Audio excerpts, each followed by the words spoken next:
Assalamualaikum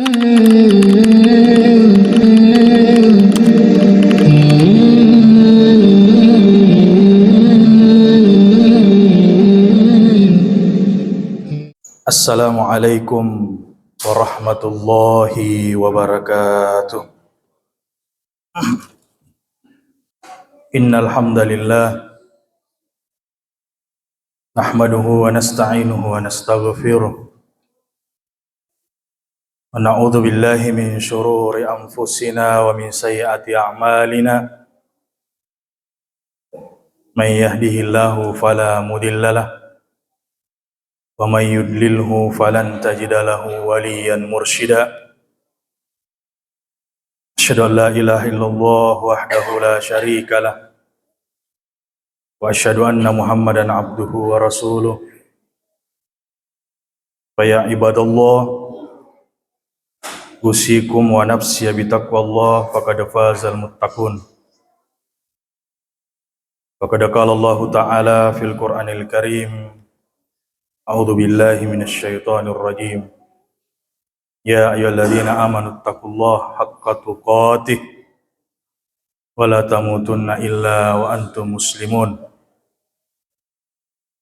Wa qala aidan, ya ayyuhan nasu taqu rabbakumul ladzi khalaqakum min nafsin wahidah wa khalaqa minha zawjaha wa bassa minhuma rijalan katsiran wa nisaa wattaqullaha alladzi tasaaluna bihi wal arham innallaha kana 'alaikum raqiba.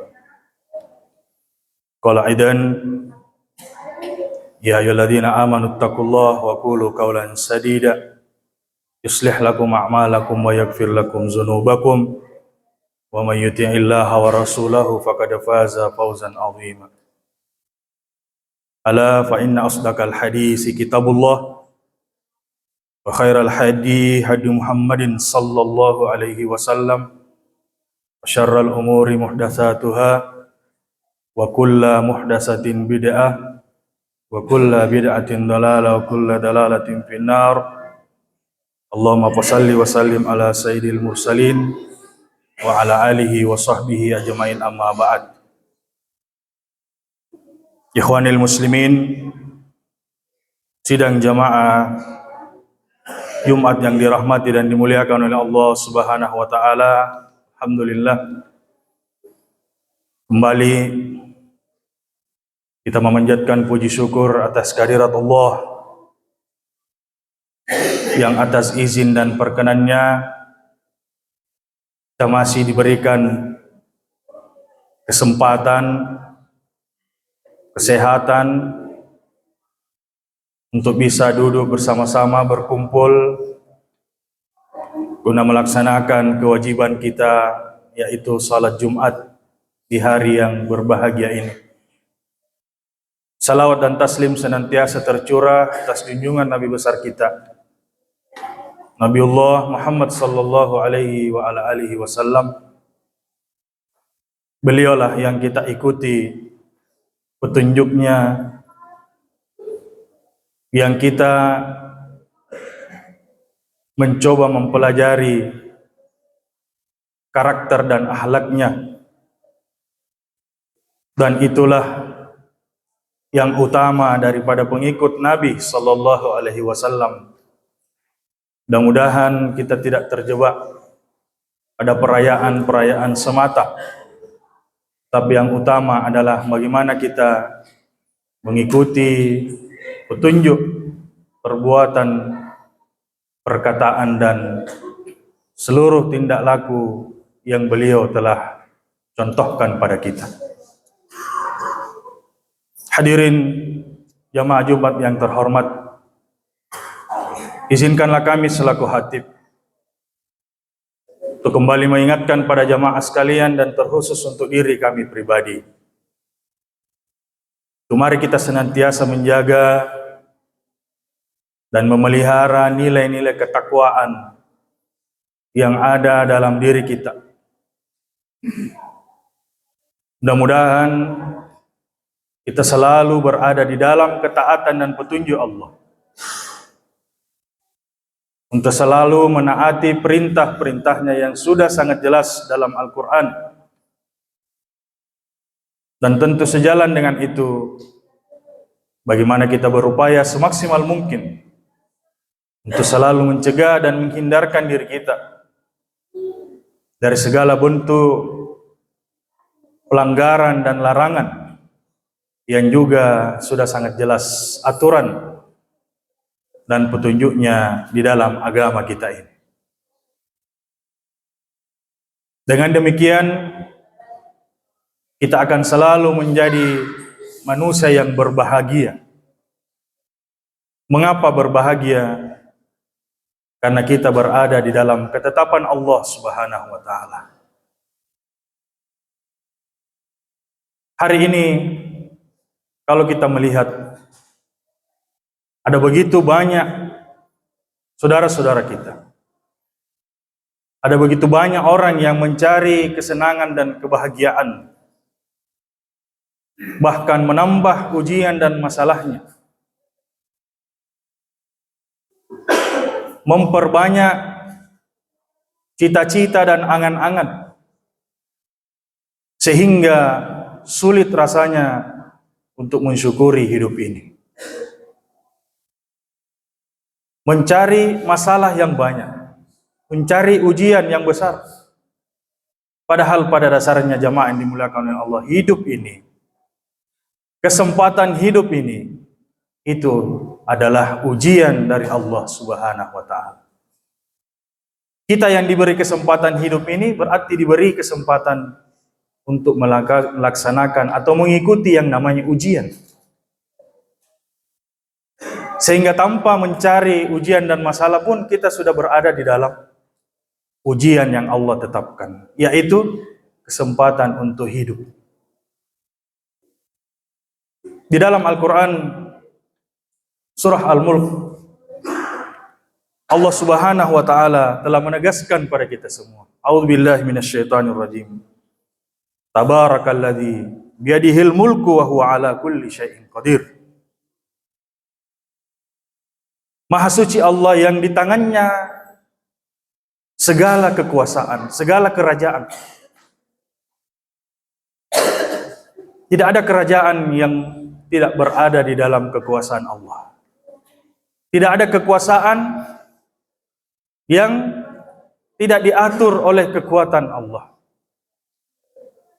Maka siapapun yang berkuasa di dunia ini pasti akan ada masanya. Seluas apapun wilayah kekuasaannya pasti ada batasnya. Kenapa? Karena tidak akan ada yang akan mengalahkan kerajaan dan kekuasaan Allah Subhanahu wa Ta'ala. Wa huwa ala kulli syai'in qadir, dan dia atas segala sesuatu maha berkuasa. Maha kuasa atas segala sesuatu. Apapun keinginan Allah pasti akan dilaksanakan. Olehnya itu salah satu kekuasaan dan kekuatan Allah, yaitu alladzi khalaqal mauta wal hayata liyabluwakum ayyukum ahsanu amala. Salah satu bentuk kekuasaan Allah adalah menciptakan mati dan hidup. Liyabluwakum ayyukum ahsanu amala, untuk menguji kalian. Kita yang dulunya tidak pernah ada, kita mati kemudian dihidupkan. Supaya apa? Supaya kita diuji. Siapakah di antara kita yang paling banyak melakukan amal-amal kebaikan? Olehnya itu kesempatan hidup ini adalah ujian bagi kita untuk bagaimana berfastabiqul khairat, berlomba-lomba melaksanakan amal kebajikan. Itu saja tugas kita. Sederhana tapi terarah, bagaimana melakukan amal-amal kebaikan. Dan ujian kita di antara satu sama lain dilihat daripada sejauh mana kita melakukan kebaikan kepada sesama manusia. Dan tentu yang utama adalah kebaikan pada Allah, yaitu menyembah semata-mata lillahi ta'ala. Hari ini begitu banyak saudara-saudara kita, begitu banyak orang yang menjalani kehidupannya dengan berbagai masalah. Bahkan ada yang mengambil tugas Tuhan dengan cara bunuh diri. Kenapa? Harapan-harapan hidupnya tidak sesuai dengan kenyataan yang berlaku. Mereka jauh meninggalkan agama ini, sementara impian dunianya, cita-cita dan harapannya jauh melampaui ekspektasi dan kenyataan hidup. Sehingga mereka menghabisi hidupnya, mengakhiri hidupnya dengan cara-cara yang tidak benar. Nauzubillahi min dzalik.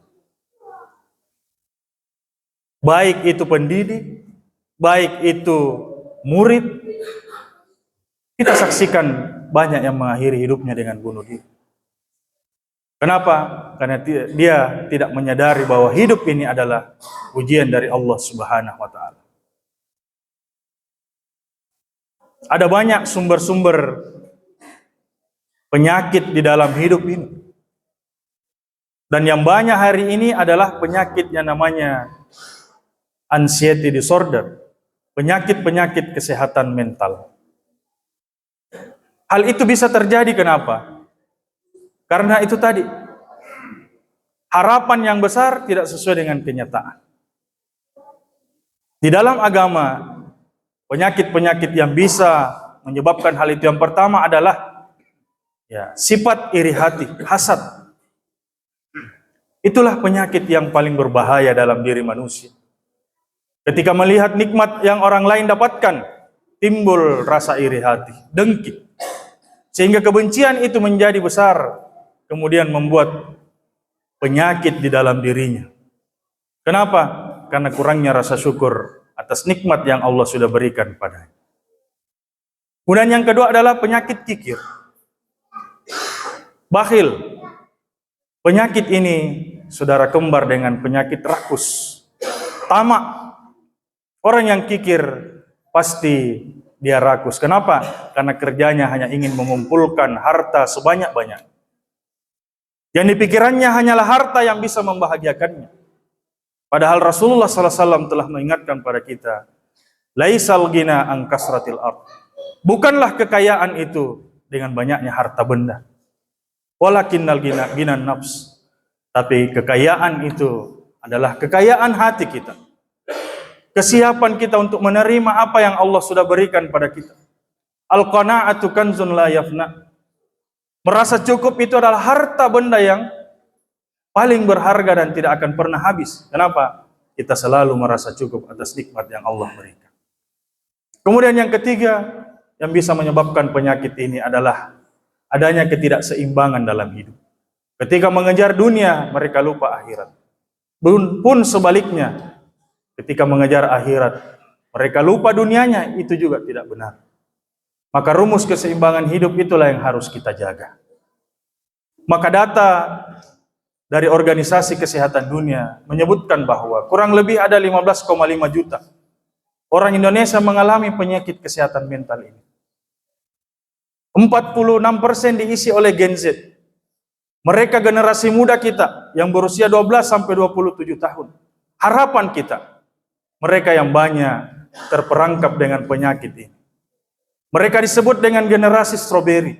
Kelihatannya mereka bahagia, tetapi ketika ditimpa kesusahan, mereka langsung melakukan hal-hal di luar kewajaran. Kemudian 41% diisi oleh generasi milenial. Mereka yang punya beban hidup yang besar. Mereka yang berusia 28 sampai 43 tahun. Mereka yang punya beban hidup yang berat. Inilah yang banyak terkena penyakit kesehatan mental. Olehnya itu, tentu agama sudah memberikan jalan keluar pada kita semua. Bahwa satu-satunya jalan adalah kita kembali kepada agama. Yang pertama adalah kita memperbaiki kualitas ibadah kita.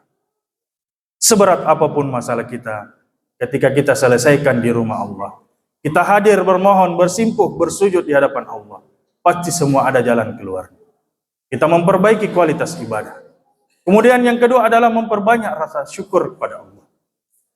Rasa syukur inilah yang sulit untuk kita miliki, tetapi kalau kita miliki, maka itulah kebahagiaan yang tidak ada lagi tandingannya. Kenapa? Karena kita ikhlas dengan dan ridho atas takdir Allah Subhanahu wa taala. Kita berjalan di atas takdir yang Allah sudah tetapkan. Maka kesyukuran itu mendatangkan ketenangan dan kebahagiaan.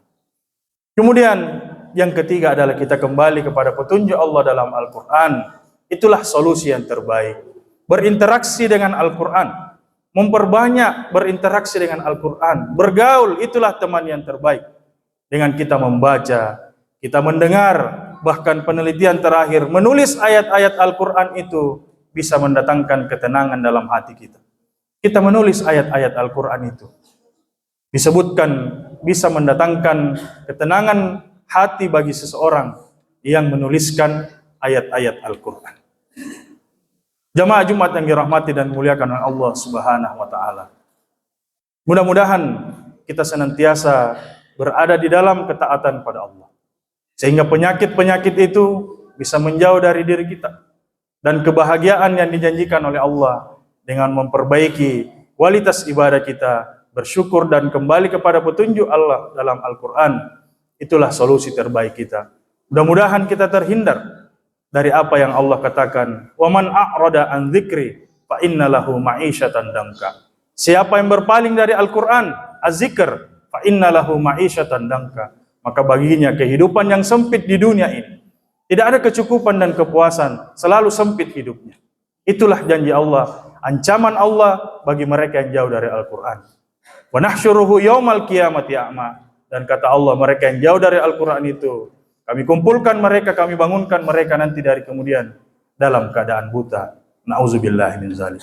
Inilah beberapa renungan dan pencerahan. Mudah-mudahan kita selalu berada dalam petunjuk dan naungan Allah Subhanahu wa taala. Barakallahu li wa lakum fil Qur'anil azim wa nafa'ni wa iyyakum bima fihi minal ayati wa zikril hakim. Wa taqabbala minni wa minkum tilawatahu innahu was-sami'ul alim.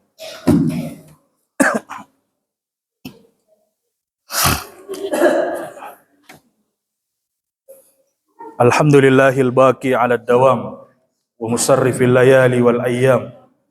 Kullu man 'alaiha fan wa yabqa wajhu rabbika dzul jalali wal ikram. Asyhadu an la ilaha illallah wa asyhadu anna Muhammadan abduhu wa rasuluh.